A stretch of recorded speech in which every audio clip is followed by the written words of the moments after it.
Bismillahirrahmanirrahim. Assalamualaikum warahmatullahi wabarakatuh. Bagaimana kabarnya anak-anakku semua? Hari ini kita berjumpa lagi. Nah, pada hari ini kita akan belajar tentang materi jenis-jenis takdir dan contohnya. Masih ingatkah kalian apa yang dimaksud dengan takdir itu? Jadi, takdir itu adalah suatu ketetapan Allah Subhanahu wa Ta'ala yang mencakup segala peristiwa yang terjadi di alam semesta ini, baik mengenai kadar ukurannya, waktu terjadinya, maupun tempat kejadiannya. Takdir dibagi menjadi dua jenis, yaitu takdir mubrom dan takdir mu'allaq. Lalu, apakah yang dimaksud dengan takdir mubrom dan takdir mu'allaq itu? Yang pertama yaitu takdir mubrom.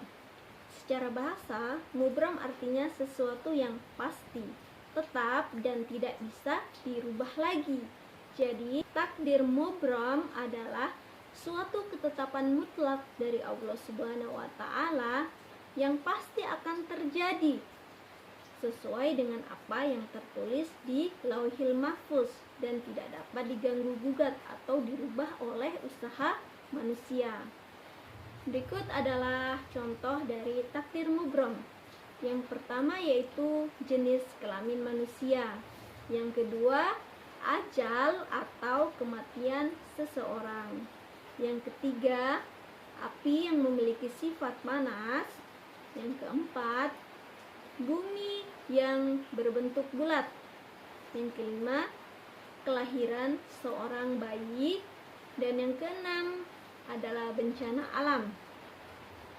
Salah satu ayat Al-Quran yang membahas tentang takdir mubrom adalah Al-Quran surat Al-A'raf ayat 34 yang berbunyi, walikulli ummatin ajal فَإِذَا جَاءَ أَجَلُهُمْ لَا يَسْتَأْخِرُونَ السَّاعَةَ وَلَا يَسْتَقْدِمُونَ, yang artinya setiap umat mempunyai ajal atau batas waktu.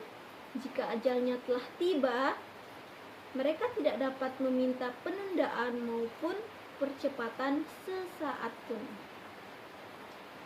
Nah, kemudian yang kedua yaitu takdir mu'allaq.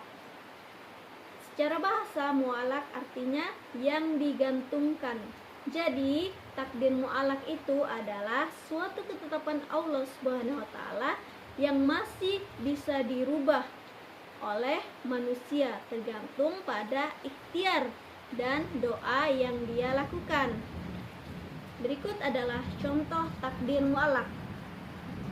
Yang pertama, seorang siswa yang kurang pandai, ia bisa menjadi pandai jika ia selalu belajar dengan giat dan bersungguh-sungguh. Yang kedua, seorang fakir yang menginginkan kemakmuran, ia bisa sukses jika ia giat bekerja dan pantang menyerah. Dan yang ketiga, orang yang sedang sakit dan menginginkan kesembuhan, dia bisa sembuh karena usahanya dalam berobat dan juga bantuan para medis.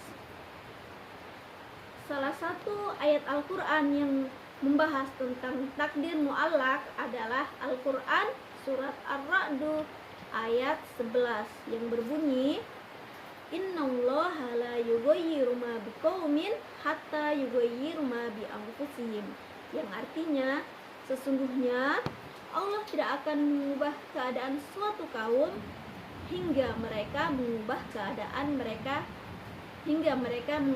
keadaan diri mereka sendiri. Nah, anak-anakku semua, sudah jelas penjelasan materi tentang jenis-jenis takdir dan contohnya ini. Dari materi ini kita dapat menyimpulkan bahwasannya takdir terbagi menjadi dua jenis, yaitu takdir mubrom atau takdir yang tidak bisa dirubah oleh usaha manusia, dan yang kedua takdir mu'allaq atau takdir yang bisa dirubah oleh manusia tergantung pada usahanya. Nah, anak-anakku, Terima kasih telah menyimak video ini dan semoga video ini bermanfaat untuk kita semua. Dan untuk anak-anakku semua, jangan lupa untuk selalu giat belajar dan berdoa agar kalian menjadi orang yang sukses di masa depan. Karena kesuksesan merupakan bagian dari takdir mu'allaq. Dan akhirnya ibu akhiri dengan ucapan wassalamualaikum warahmatullahi wabarakatuh.